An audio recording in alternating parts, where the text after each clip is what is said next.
Hello, everyone. Welcome to a very special episode of Whatcha Watching right here on the Hollywood Critics Association YouTube channel, Twitter page, and Facebook page. I am your host for today's episode. I will not be contributing at all today, but I want to first and foremost welcome you to this special episode, which is actually going to be a two-part episode because we actually have a lot of horror fanatics in our organization. So you're going to get to meet 4 of them today and 4 of them next week.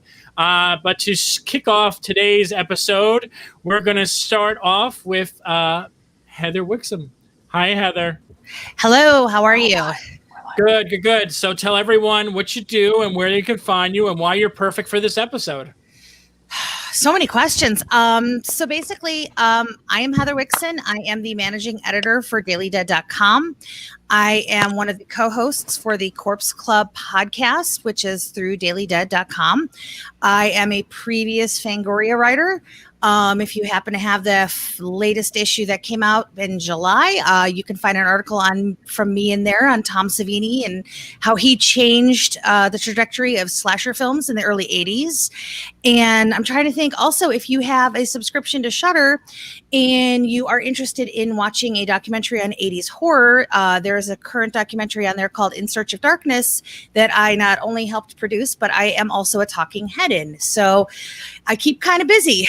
So I guess that's probably why I'm here today. Awesome. Thank you very much. Then we have Mr. Demetri Panos. Hey, folks. How's everybody going? Why are you here, Demetri? Hey, man. I was invited, and I will show up to the opening of an envelope. No, I am here because, let's see, I've been reviewing movies for, I don't know, since I've gotten out of college. And the horror genre to me has been one of my favorites, even though I was a little kid. Scared the bejesus out of me and gave me nightmares, but I stuck with it. And just as time had gone on, I just a huge horror fan, and I love the genre. And going into it, like any other type of genre, there's good and bad. But usually I always try to find the fun in horror.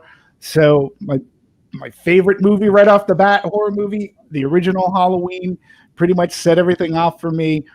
And that's why I am here because I love talking the genre, and there's so much to talk about, and I love being part of this group. So thank you for having me.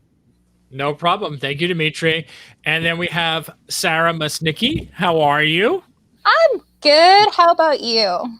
Good. And why are you part of the horror-fueled episode today? Well, I'm the managing editor of Nightmarish Conjurings, so I've been exposed to a lot more horror than I ever expected to, really, outside of my own fun viewing. In terms of the genre itself, I would say horror and fantasy are about equal in terms of my personal preference. There's something so intrinsically human about horror, because at the end of the day, it focuses on what we fear, and there's nothing more innately human than that. So that's why I'm here.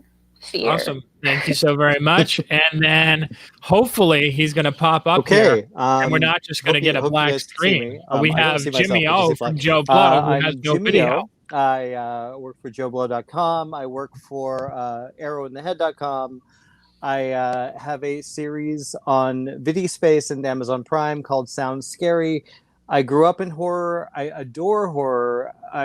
My earliest memories when it came to cinema was horror and Halloween and Friday the 13th, and that those were kind of the films that inspired me and made me want to get into the film business in any way, shape, or form, because I just love the idea of sitting in an audience and getting actually terrified and scared and having it a communal experience. So that's why I'm here.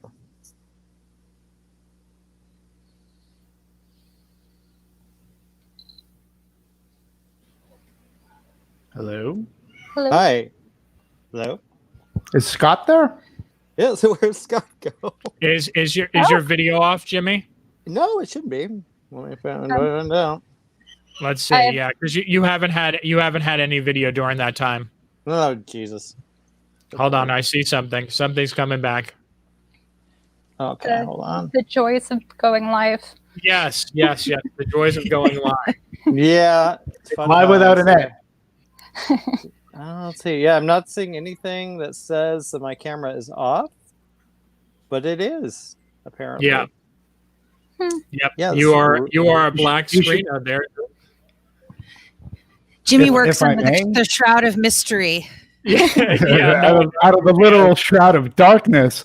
I know, right? There's a little Yeah, there's a little toolbar. Well, at least on my screen, there's a little toolbar that says camera and mic. yeah. I've clicked if you it. Click on. Yeah, and it should be working. Yeah, I don't know what the problem is. You know what? I don't.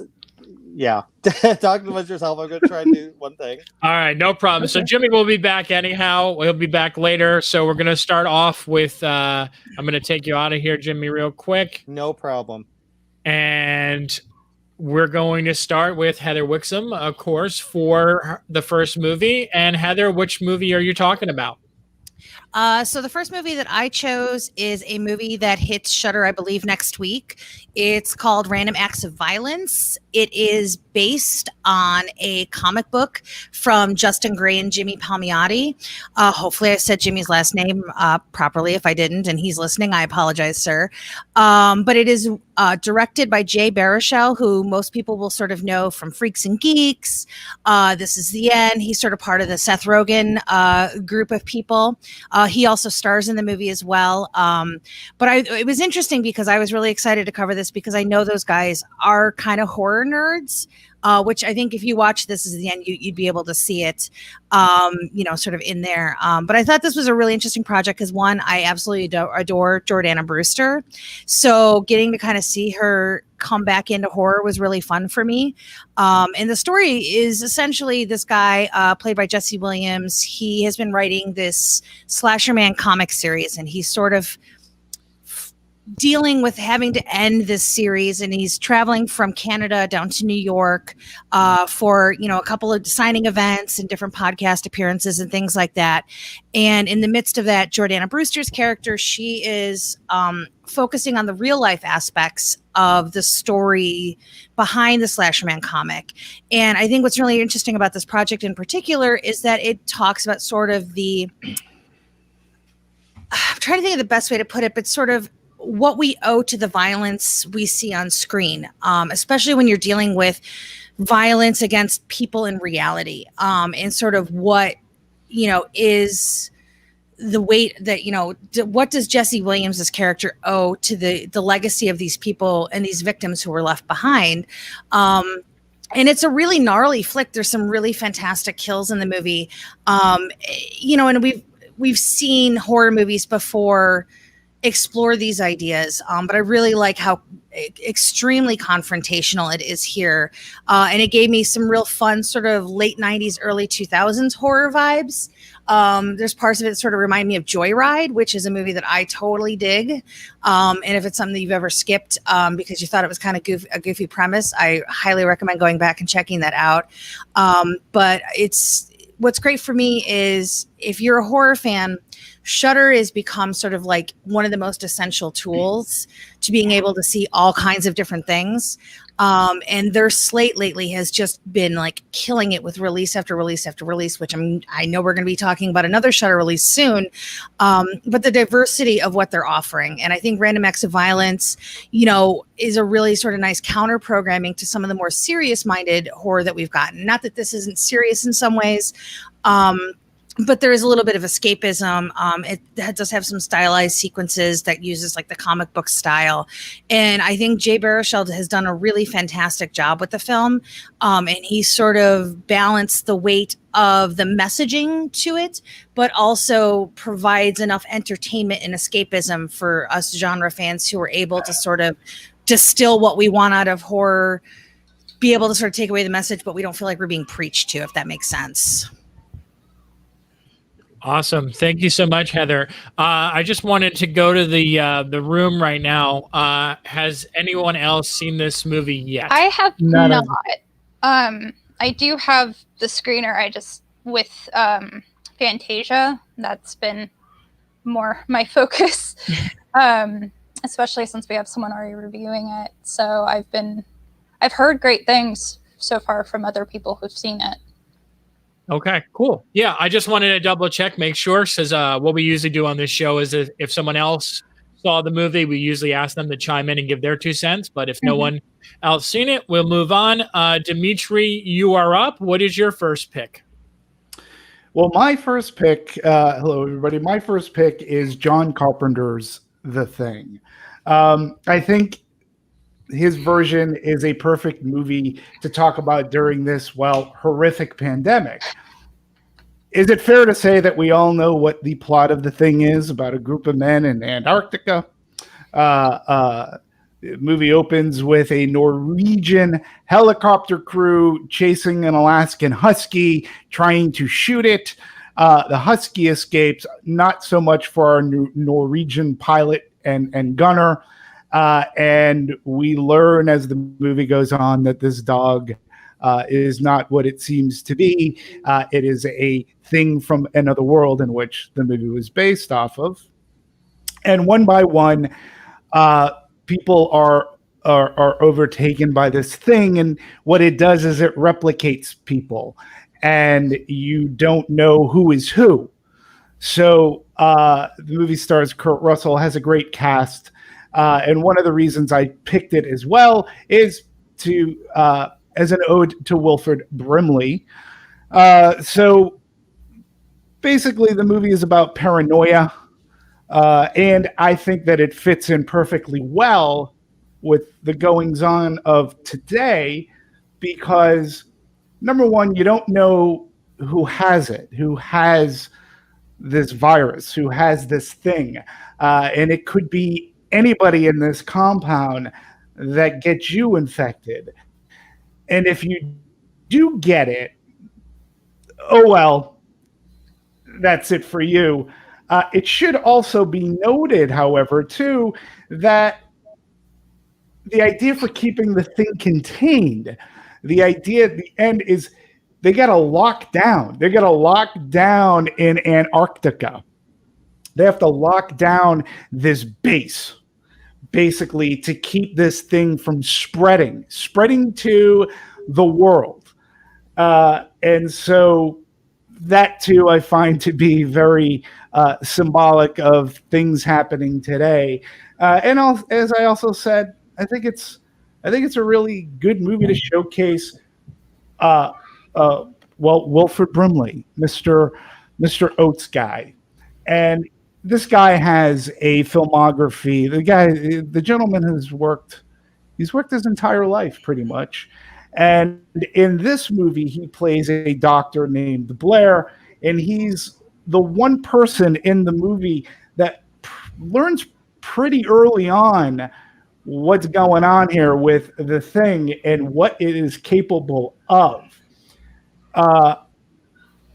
He has many great scenes within the movie, and he was, sometimes you would think that sometimes actors in a 1982, especially in the 80s, there wasn't one actually actor or performance in this that was ever phoned in, including his. And his character of Blair is a person of reason, but he also goes a little nuts because he does know what's going on.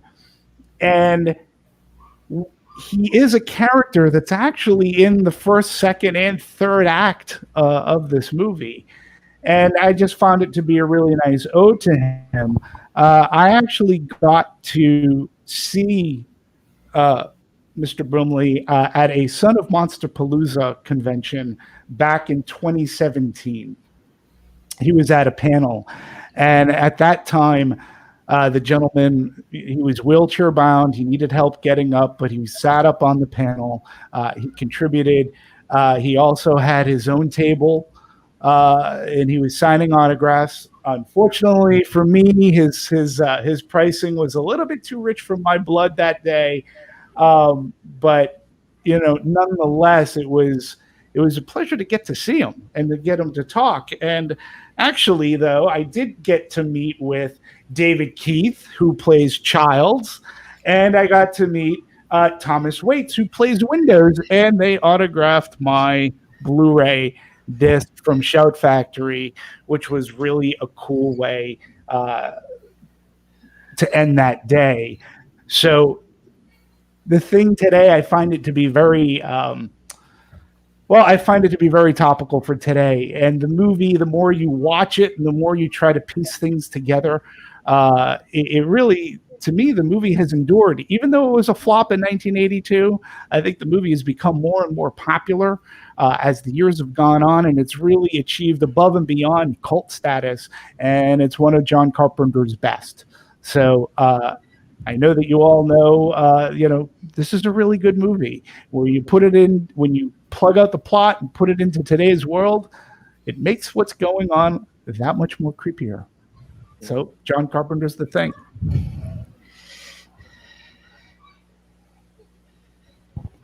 Scott, you're muted. I think you're muted. You're muted, buddy. There you are. Thank you very much. There you go. Ooh. So I'm so used to jumping in and talking right away. So real quick, I know most of you have to be big fans of this movie. I know Heather is. Yes, I'm ready to jump in. Okay, jump in. Go ahead. Well, first of all, I want to say it's actually Keith David. Not David Keith. I'm sorry, you're right.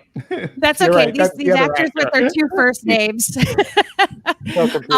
there are two of them that have two first names and last names that are similar. Yes, no, absolutely. It's a tough one to keep straight sometimes. But I think The Thing is really interesting, especially because we're a critics organization. And I think it's interesting when you look at The Thing and when it was released and how universally panned it was across the board by critics.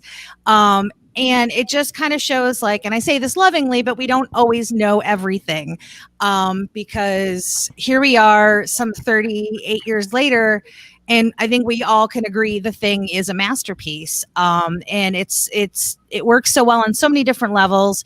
It really, when you talk about the realm of special effects and horror, there are certain movies that set a new bar. Obviously, American Werewolf in London is one of them, but Rob Bottin's work in The Thing is another bar that got set. And I also think that people don't really talk enough about the fact that Stan Winston also worked on The Thing. He was in charge of the effects with the dogs in the kennel, because Bottin's workload was just so much, and those poor guys that were working under him, I mean, they literally were working 20 hours a day. So there was just no, they had to get somebody in there to go and do that sequence in particular. But I also think what's really, really fantastic about The Thing, beyond the fact that it's a fantastic cast, really great script. Somebody. Speaking of, I was just gonna say, speaking of dogs, yeah. I was going to say, it's got literally one of the best dog performances ever in a horror movie. In the way that they're able to sort of tell that story in the first act through the eyes of that dog, is so brilliant and so simple. And I think that's a testament to Carpenter, because as messy and as crazy as that film gets, it really reflects the simplicity of who he was as a director at that time, coming off of films, like Halloween, like The Fog, where, everything is sort of this slow build up in that first act, and then once it rips open, it's literally all hell breaking loose. And I love the fact that I think it's been sort of established that Childs was the thing at the end. But I love the fact that, it's a movie almost 40 years later, and we can still have conversations about, well, who was the thing at the end, and still kind of play around with it, because I think that's a testament to good storytelling, that fans can still kind of mess around a little bit with that, almost 40 years on. Awesome. So Jimmy or Sarah, you want to chime in on this? Sarah, you go ahead. I'll go after. No, because I was just going to say that movie traumatized me. Because I saw it. I mean, we all know that I'm the youngest here. So I saw it in the early 2000s. I would have been in middle school. Sorry. But just the dog scene alone was enough to give me nightmares, and even revisiting it just a couple years ago, the practical effects hold up so well. So when you saw I guess it was the prequel come out just a few years ago, and comparing the two, I mean, it's a real testament to John Carpenter's The Thing and the team that, the original The Thing compared to the one with from 2011, right? Yeah. That was like a few years ago, but it's not. Yeah, that was Studio ADI, and unfortunately the Universal kind of overtook their effects and digitized them poorly, which sucks. Yeah, that's what I had heard, but they had done a fully practical setup for the most part, and then there was the studio interference, which sucks. But compared to the two visually, John Carpenter's The Thing definitely stands out, even all these years later, impacting future generations, so we don't sleep at night. All right, Jim, what's your take? Yeah, the thing about it is I always think of great directors and great actor, you always think Johnny Depp, Tim Burton. I don't think enough is said about how great John Carpenter and Kurt Russell were together. That just was a winning match. Everything they did together was pretty much awesome. And I still, I think this is the time that Kurt Russell became just such an iconic actor. And I love this performance. I love this cast. This whole cast is incredible. And that's the thing. It's yes, you have this gore. You have these amazing practical effects. But you also have a solid group of actors. And I think that's what makes it work. That it's John Carpenter knows how to cast a film, and this one is perfect. Yeah, absolutely. And his collaborations with Kurt Russell, it was almost like they were muses for each other. Another thing to note about this movie, it is written by one of my favorite writers who wrote probably my favorite sports movie of all time, Bill Lancaster, who wrote the original Bad News Bears. So it's fascinating that he goes from writing a movie such as the Bad News Bears to The Thing, but you get it if you're connecting the dots, because the Bad News Bears is very much a satire. It's not a kid's movie. I repeat, the original Bad News Bears is not a kid's movie, and it has an edge to it, much like Thing. And right about the special effects really hold up today. And I think you really, if you don't have a cast that works well together in this movie, then it doesn't work, because you have to care for everybody, and it also keeps you guessing as to who's who, and things may not be what they seem. I loved The Thing as a teenager when I saw it at the theater, only because of its special makeup effects at the time, because I was into that gore, and at that time I hadn't seen anything like it. And when you're coming off of movies too, like Alien, Friday the 13th, Halloween, The Fog, this movie really ramped that up a lot, and I'd seen things that to that point really hadn't seen before. And the movie changes as you grow older, as you grow up with that movie. Dynamics, themes change, and I think that's what, to me anyways, in my humble opinion, that's what makes John Carpenter's The Thing a classic in horror and horror and movies in general. Awesome. Agreed. All right, so we're gonna go back over to Sarah. She's gonna do her first pick. Sarah, what are you gonna talk about? I'm going to be talking about Sputnik, which is a science fiction horror movie that is coming out on digital and video on demand this Friday. It's the directorial debut from Igor Abramenko. I'm sorry, Igor, if I mispronounced your last name. But basically, the premise is a doctor named Tatiana has been recruited by a military officer. I can't remember his actual rank, but she's been recruited because she is sort of a think outside of the box type of person. And she's been brought in to assess a special case regarding a cosmonaut. For people who don't know, Russians refer to their astronauts as cosmonauts.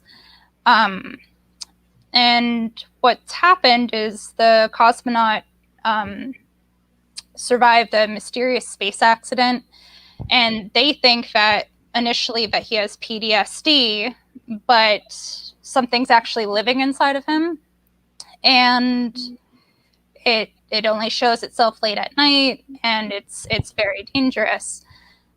This isn't a spoiler, by the way. It's all part of the synopsis. But there are several agendas going on throughout the course of the film.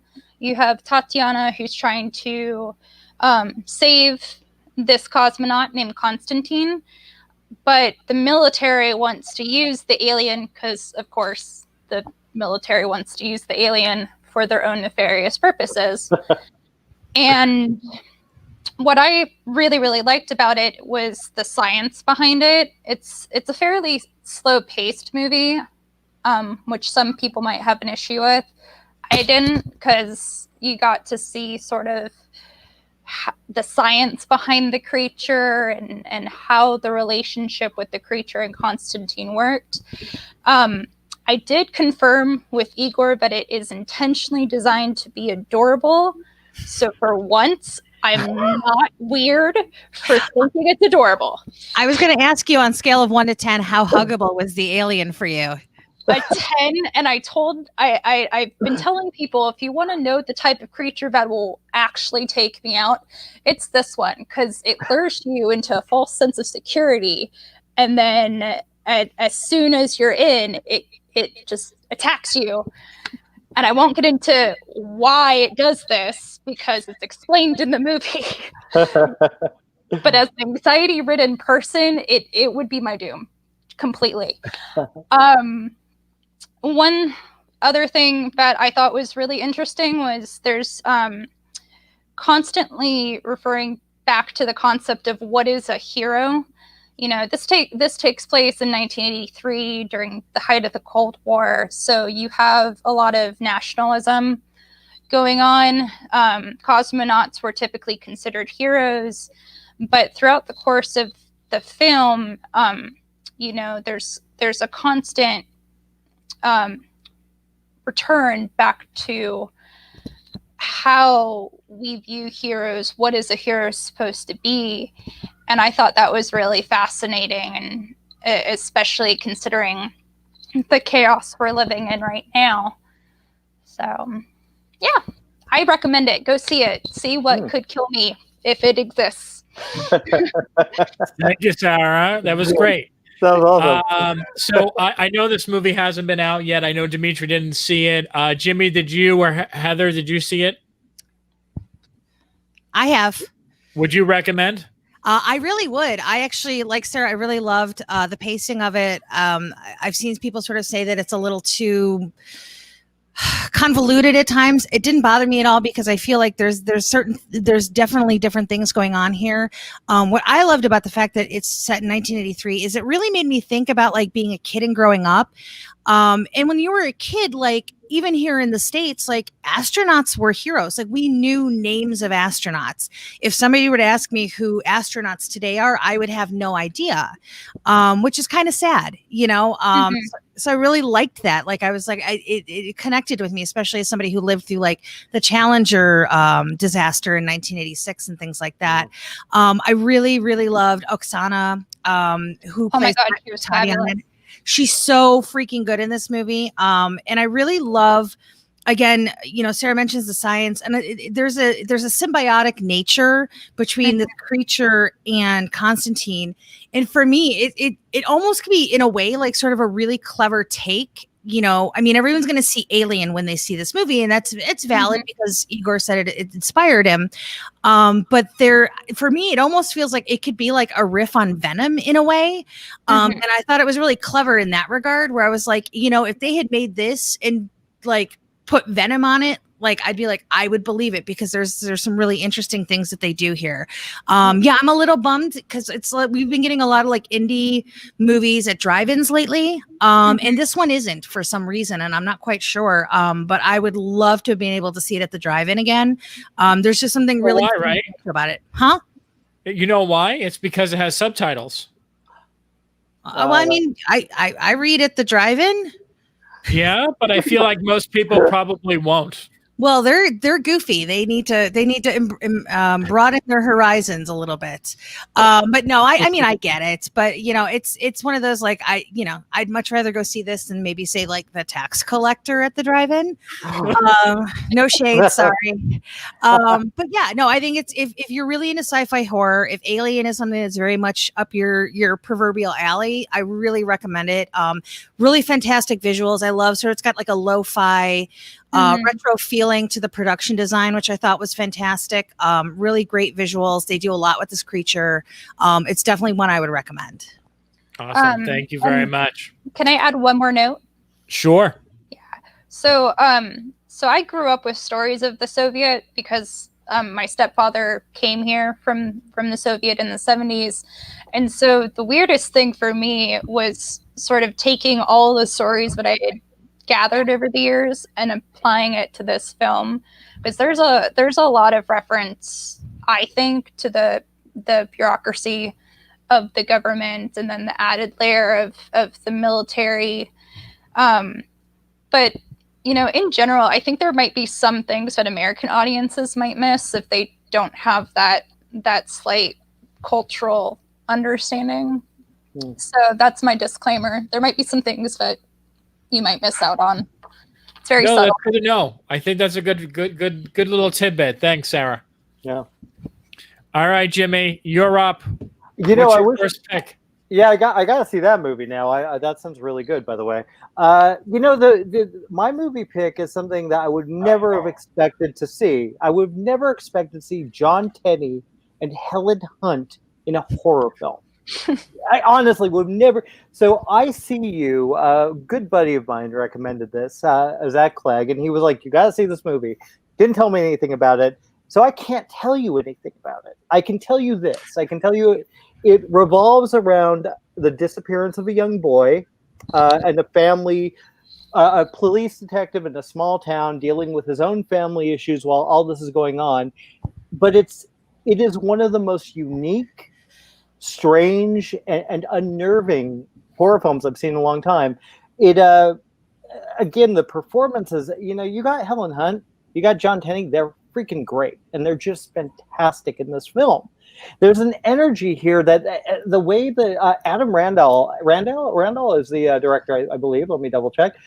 He's there's a lot of aerial shots. There's a lot of weird, unnerving shots, and you really don't know what's going on until about halfway through. Then you're like, okay, this is where it's going, and then it even goes somewhere different. And I honestly had no idea where this movie was leading me.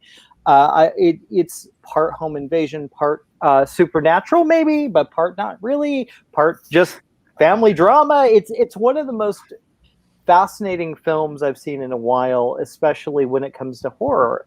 Again, and it's the beauty of this movie. It's on Prime. You can watch it right now if you have Prime. It's a really beautifully done.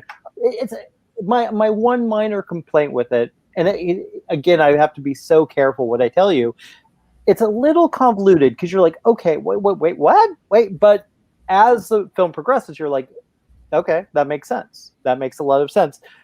Just a really unnerving, really powerful film. Not super gory, not super violent, but the violence is there. You do feel it, and you actually give a crap about what these characters are going through.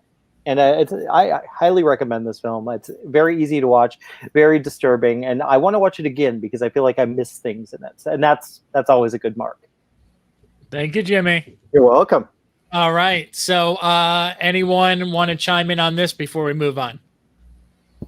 I just wanted to ask: is this? You say it's available on Prime? Mm-hmm. Yeah. So, is it an Amazon produced movie? Is it one of those? No. No, I don't believe so. It's just a small budget movie that I remember when it came out. I remember getting the press release and saying, Helen Hunt in a horror film. Interesting. Right. That was my reaction. I was like, it's probably not going to be good, blah blah blah. But no, it's I don't know why it's on Prime. I guess they just got the contract, so it's good stuff though. This is a safe space, right? Like we're in a good safe space. So this is where I can announce that my irrational hatred of Helen Hunt. I can't stand her. I don't like her either. I really don't like her either. Mad About You frustrated the hell out of me, and I already was mad at Paul Reiser after Aliens.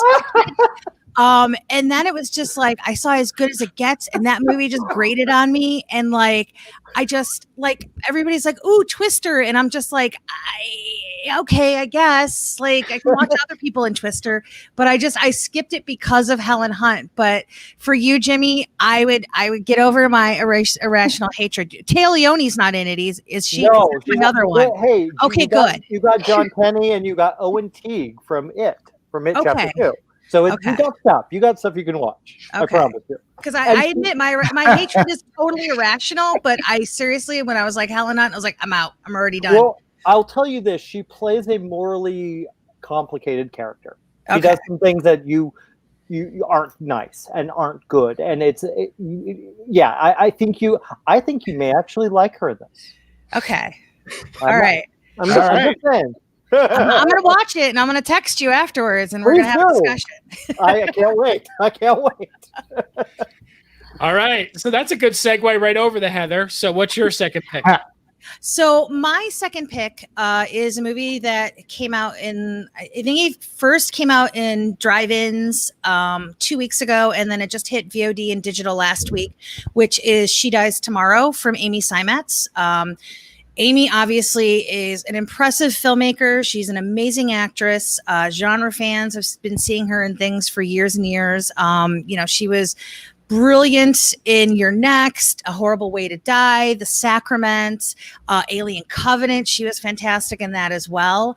And this is, I'm forgetting how many features she's done. But I know it's still pretty early in her career. But this is a movie that's really hard to summarize. So this won't take very long because I don't even know how to really talk about it. But it's very much, I called in my review sort of a sign of our times. Because ultimately she's crafted this story about isolation and fear and facing your own mortality, and sort of how not only does it affect ourselves, but it also, when we put our own fears onto other people, how it can infect others and how it affects their lives and things like that. And the first time I watched it, I was I was sort of stunned afterwards. I didn't know how I felt about it. And then I watched it a second time, and I think that's when it really clicked for me what she was doing in this movie. And it feels very personal. And I actually spoke to her, and it is very personal. She recently had lost her dad, and was just trying to figure out her own sort of path through grief.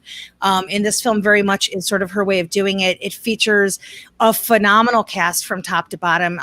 Caitlin Shale is sort of the initial lead. She plays a character named Amy. You have Jane Addams in it, Chris Messina, Kate Aselton, Tunde Bimpe, and I'm so sorry, Tunde. I've really tried to practice your last name, and I apologize. Michelle Rodriguez shows up in it. Josh Lucas is in it. Honestly, it's a movie that, again, first time I saw it, I was like, okay. Second time, it sort of just settled into my DNA, and I haven't been able to stop thinking about it since. And it's definitely not a movie I would call a movie for everybody. It's very what I would reference as existential horror, where the horror is really sort of looking beyond our own existences and sort of realizing the finite time that we have. I got a chance to interview Jane Addams and Kate Lynn-Shale for this, and it was interesting because Jane was like, we could do this interview. I can get off here, get in my car, get into an accident, and die in like an hour. And I was like, oh dear God, she's, we don't like to think that way, but it's true. And it really gives you. Some people are going to be like, I don't want to watch a movie like this in the middle of this pandemic, and we're still, especially here in Southern California, sort of on lockdown. For me, I actually found it kind of comforting because I have been so isolated, and it was just nice to sort of see that experience reflected in art. And for me, that's what really made it stick. And I really, really loved it. Again, it's not going to be a movie for everybody. It's not gory or anything like that.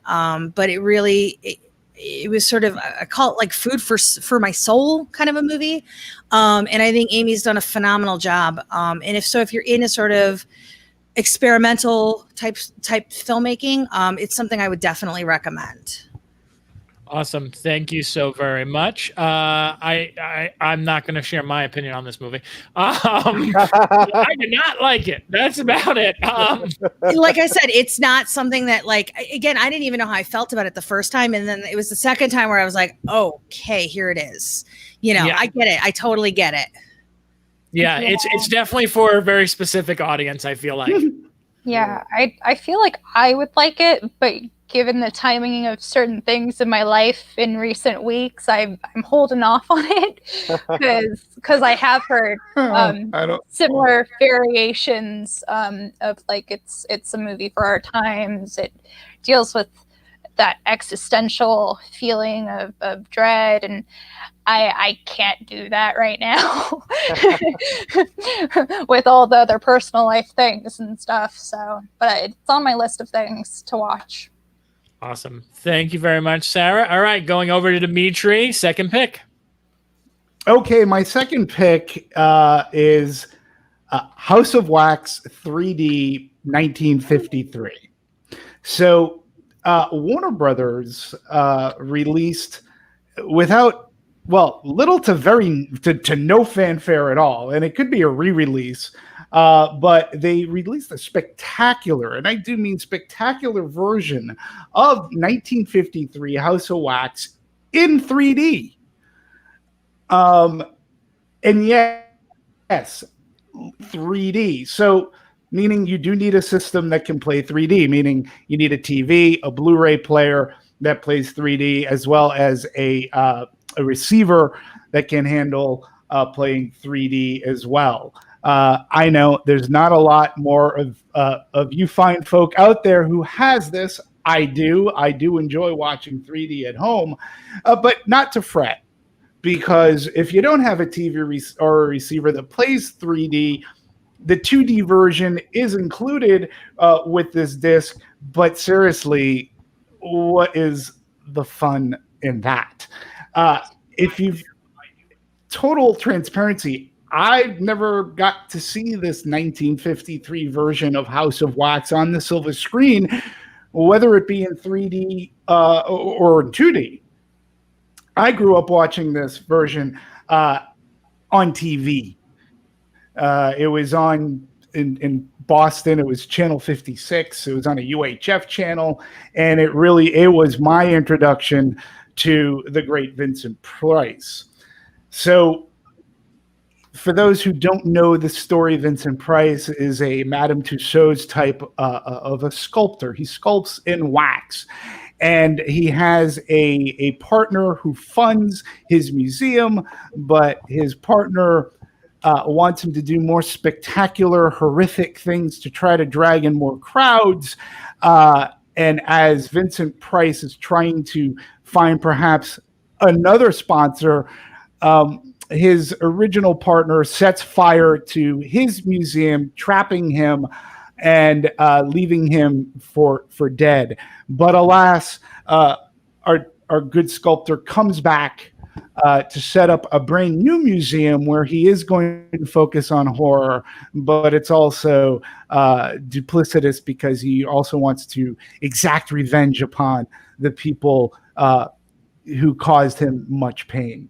So that's basically, in a nutshell, what the plot of House of Wax is, 1953. So, but I do want to talk about this Blu-ray release of this movie, because Warner Brothers spent about $300,000 to remaster this horror classic.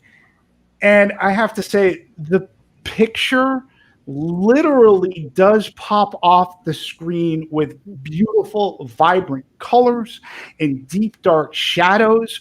You see things in the foreground, the background, everything in the middle. It brings the motion picture's macabre to life. It is so fun to watch this movie in the format in which it was filmed and intended. And it makes me hope that maybe when we are able to go back to cinema, that we will be able to, maybe they'll bring it back as a revival film at, like, say, the Egyptian, to watch this movie. And again, when I talk about 3D here too, I am not talking about the cheapo blue-red 3D glasses. This is really remastered for the current or somewhat current polarized glasses. So you get that added sharpness in the picture. For me, House of Wax, this version, it does have a couple of cinematic distinctions that I think make the movie all the more fun. First, it's the first 3D movie released by a major motion picture studio, which was Warner Brothers. Add to that, it was the first 3D movie released with a stereophonic soundtrack. And that soundtrack can be heard on the Blu-ray version as well. Also, I think it's a fun fact to know that the director of this movie, Andre de Toth, he was actually blind in one eye. Hence, he couldn't see in 3D. And hence, it posed a problem for filming a 3D movie, especially back with the technology given. So how did he film it? Well, in a nutshell, he actually used math. He used math to figure out distance from backgrounds, foregrounds, and everything in the middle. And I got to tell you, again, for a 3D movie, this movie it really is beautiful. Yes, it has a lot of things coming at you, and that's done on purpose, right?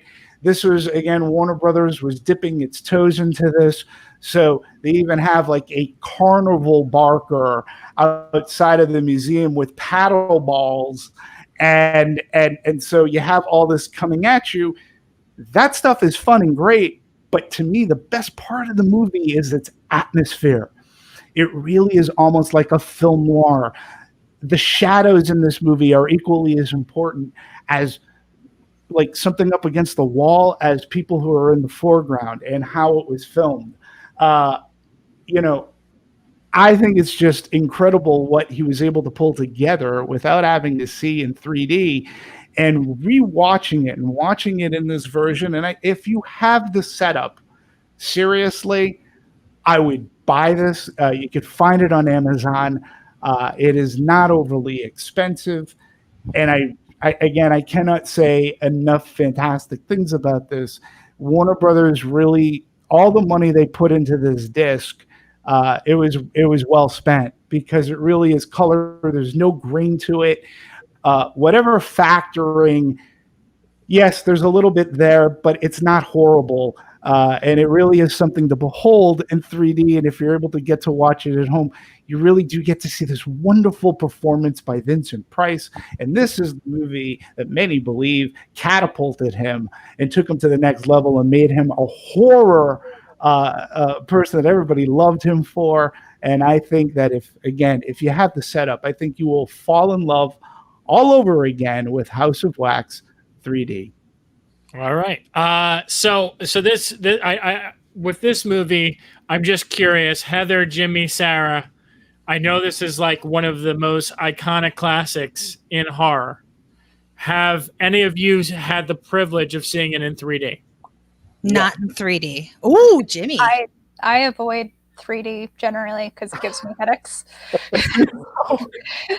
No. Okay. Yes, I have, and it's beautiful. I mean, I saw it. I believe it was years ago, and I remember going in and being a fan of old movies, and they had a special screening, and you had the glasses, and it was like, yeah, it was just beautiful. That even all those years later, like I don't remember the year I saw it, but I was mesmerized because you can't take your eyes off Vincent, and you can't take your eyes off that. The 3D was awesome, and I do remember really liking it. And exactly what Demetri said, it didn't feel as cheesy. It felt like it really added to the movie, and if they need to have a retro screening of this movie because everyone they do, and they need to, and without the blue-red glasses, like it has to be what we have today. It's interesting because, again, the director using math to figure out the best way and how things are going to look on the silver screen. I worked at Lionsgate when we released My Bloody Valentine in 3D, which at that time was going to be the first rated R digital 3D movie to be released. And director Patrick Lussier did something extraordinarily smart in hiring a cinematographer who worked in 3D. So this cinematographer used very much the same theories and philosophies that Andre had done. And so I'm a fan of that My Bloody Valentine. And in part, I'm a fan because of its 3D. It wasn't just blood and gore coming at you, which is all well and good for me. But to me, the parts that are quiet in My Bloody Valentine, even if it's a car going over a bridge, Lussier did a fantastic job along with the cinematographer to get the landscape. So you see like the foreground, see this flag waving in the air. And so you're using it, and it's much like what James Cameron does. It's adding a level, it's adding depth into the setting. And it so works in House of Wax because it adds to the macabre, spooky nature. And again, it also plays, there's a scene where our lead actress, she's being chased through these streets and shadows are following her, and it almost looks like an Alfred Hitchcockian type of film noir movie. And those are the parts that I loved about House of Wax the most. So again, if you have the setup at home, I can't recommend that disc enough. Awesome. Thank you so much, Demetri. Can I mention one quick thing about House of Wax that I also think is sort of fun? Just really quick. Also, obviously Vincent Price is amazing and a legend and everything like that, but I believe House of Wax is a role very early on in Charles Bronson's career. And also Morticia Adams, Carolyn Jones is in it as well, which is why it's also one of my favorites because I loved Carolyn so much. Yes, and it's really funny to see Charles Bronson. He plays a deaf mute. I know, it's like, and he's like almost like a baby in a way. Like it's like baby Bronson. he looks so young, but he's muscular. And it's funny with the makeup, and it's to effect and on purpose, he looks waxen. But it's just fun to see his presence in that movie. So thank you for bringing that up. That's a lot of fun. Good stuff. All right, moving over to Sarah. Sarah, what's your second pick? So I picked La Llorona, which is now available for streaming on Shudder. I picked it because one, it's absolutely stunning and super impactful, but it's also what I wanted the Curse of La Llorona to be. Like it really makes a difference when someone from the culture makes the film based on the character, because like there's an actual depth to it. It's not just cherry picking a person from folklore to try to capitalize on the Latinx market. Sorry, sorry, Conjuring universe, but that's what it felt like when you made that film. This is a safe place, right? I can You talk. can say that. That's completely fine. And I think most of the people in the Latinx community actually agree with you. Oh Yeah. yeah, no, I made it halfway through The Curse of La Llorona, and I turned it off. I was, because growing up in Los Angeles, you know, especially if you're in the LA area, you grow up with the stories, and you know, so I had an understanding of the story coming in, and the way sorry in advance if I butchered the name, Jairo Bustamante, when he created the film, I thought he reimagined the character in a way that was a gut punch. And for people who are not familiar with Guatemalan culture or Guatemalan recent history, you know, the movie deals with reparations that a more I'm trying to think of the word. I don't want to say white, European blooded person compared to the indigenous people. He's dealing with reparations decades later after being a part of a genocidal massacre. And the way the character La Llorona works is she comes after him to essentially take her vengeance on him, and the way that it's done is just so subtle yet so unbelievably powerful that, like, even though it doesn't follow the traditional folklore that those of us who remember the tale were raised with or grew up hearing, the way he reinvents it is just chef's kiss. Like, it's just so good. Yeah, I could just like blabber on, so please stop me. Okay. That was good, Sarah. That was good. So where can one find this? Huh? Shudder. Mm-hmm. Shudder. Shudder, okay. Yeah, Shudder's been kicking so much butt in bringing four-horn selections to their service. I talk about it all the time because they're always adding from Latin America and Asia, and you know, like, oh, it's so good, so good. All right, Jimmy, close us out, baby. So, okay, it's summertime. People are actually going camping right now. Apparently, that's the one thing people are doing. You know me, I love Jason Voorhees. I love pretty much any time a bunch of teenagers go in the woods, I'm really happy. But there's one movie that honestly stands above most of these types of movies. Typical movie, Just Before Dawn. 5 campers go to this place in Oregon, in the backwoods of Oregon, and they're stalked by a serial killer. And of course, they have the old guy warning them. They have all this stuff, but there's something different. The cast includes George Kennedy, Mike Hellen, Chris Lemmon, Jack Lemmon's son, Greg Henry, who is a fantastic actor, Jamie Rose, and a really great leading performance from Deborah Benson. The film is directed by Jeff Lieberman, who's one of my favorite genre directors because he doesn't take the most obvious approach. Whether he's dealing with killer worms and Squirm, or whether he's dealing with a psycho killer in the woods, the opening scene, like the opening kill in this movie, is so weirdly disturbing and incredibly homoerotic in a weird way. It's one of the most bizarre, like, horror kills that I've seen in a horror film, and it's very uncomfortable. And another thing that is really interesting about this, it takes some time. There's not a kill every 10 minutes. It builds. You get to know these characters. You get to like these characters. And then when one of them disappears, they all realize something's wrong, and they're all trying to figure it out. But one of the things I love about it is the way they use music. It's, when you have the loud bang of music and the killer is coming, this just has a whistle. Like when the killer is coming, you hear this whistle that they're doing.